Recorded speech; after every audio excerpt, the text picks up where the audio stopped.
Hey guys, we're just out in the shop this morning working on Project Liberty here.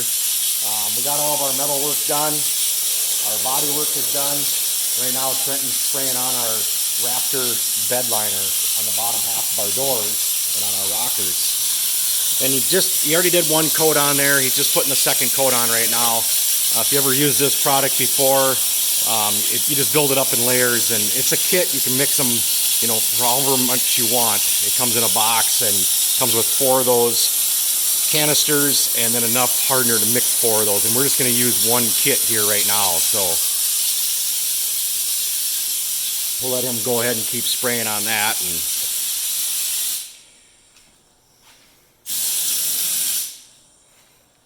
that's pretty much it for this side. And he's going to go around and get the passenger side now. And then whatever we have left, let's go around and spot it up. But 2 coats is going to cover this pretty well. So we got our lift kit in. Ended up with a little bit more lift than what I was thinking. What we ended up doing was ordering a leveling kit for a Jeep Liberty 2003 Jeep Liberty. I ordered a leveling kit, and I put it in. I did this last Monday afternoon. Put it on the hoist. Took me about 2 hours because you pretty much got to disassemble everything in the front here just to put these levelers in. And the leveling block that I put in measures 1.5 inches.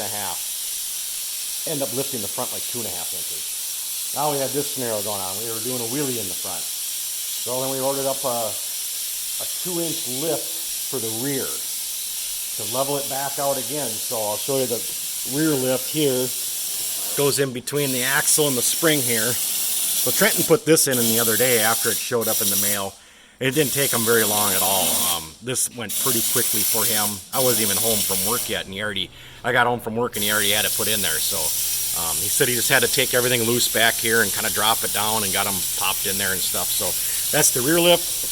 Front lift, like I said, it took me a couple hours, but I had to take everything apart up here. I had to disconnect the ball joint.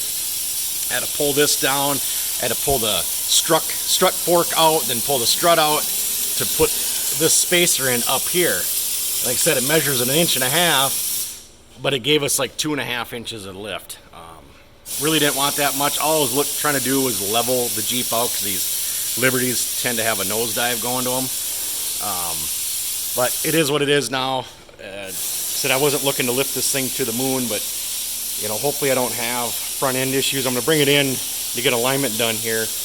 And I already went ahead and sprayed everything that I'm sure that the alignment shop's going to have to take loose, and maybe I made life a little easier for them. I'm hoping to start lubricating up them threads and stuff so things go well for them there. I'm hoping. We got some tires for it now. Take a look at the tires here I got. So the options of a mud tire in a 16-inch, there's good options, but they're expensive options. And I was kind of on a budget on this thing. I didn't want to put a lot of money into this whole project. So I ended up ordering a 15-inch tire. And I went out to the junkyard and got these wheels off of a Grand Prix. Me and Trenton just did this yesterday after we got both got home from work. Went out to the junkyard, got these wheels off a Grand Prix. They kind of got a little military look going to them. Trenton's working on installing the actual Jeep center cap into them right now. You got to drill the wheel and put it on it. But these things bolted right onto the Liberty, and they're just about an exact everything, offset, everything. I mean, it was a really easy fit here. That way I was able to fit these 15-inch tires on these wheels. And these tires were $80 a piece I paid for them off eBay with free shipping. So nice little mud tire. We're not going to go mud this thing or anything, but I just want a nice aggressive tire for in the wintertime up north at the cabin so we can get through the snow, get out on the lake, and so we can run down them minimum maintenance roads and logging roads to go bird hunting and stuff. So these tires will last the lifetime of this Jeep. Now, if we put 800 miles tops a year maybe on this thing now once it's up north, just bombing around and on the weekends and stuff, So yeah, that's where we're at on the Liberty. It's just about a done deal. Trenton got the second coat on while we were talking here, and we're getting close to completing this deal. He also put a little light bar on the front. This was slotted for his golf cart, and he decided not to put it on there, so he stuck it on the front of here, and it's actually got a key fob, and you can turn it on and off remotely. It's kind of a neat deal. So yeah, thanks for following this project, guys. It's not a very exciting one. It's just our little take on doing a Liberty here and what we've done to it. And I will do a finished video once we get everything all bolted back on and it's sitting on the ground, and we'll do a final walk around on it. Thanks for following it.